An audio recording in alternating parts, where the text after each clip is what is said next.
নমস্কার, আমি doctor Bikram Haldar, consultant urologist in Kolkata. আজকে আমি কথা বলবো কিডনি স্টোন নিয়ে।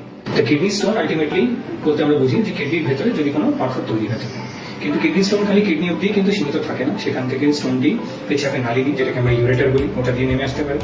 তার সাথে পেছাপে থলিতে থাকতে পারে, মাঝে মাঝে প্রস্টেটে থাকতে পারে, এবং আমাদের পিঙ্কের মধ্যে দিয়েও কিন্তু বেরিয়ে আসতে পারে। স্টোন প্রথমে একদম ছোট্ট একটি মলিকিউল হিসেবে তৈরি হয়। সেই অবস্থায় যদি সেটাকে জল খেয়ে, ওষুধ দিয়ে যদি বেশি পরিমাণে আমরা ফোর্স করে বডির বাইরে বের করে দিতে পারি, তাহলে সেটা থেকে নিস্তার পাওয়া সম্ভব।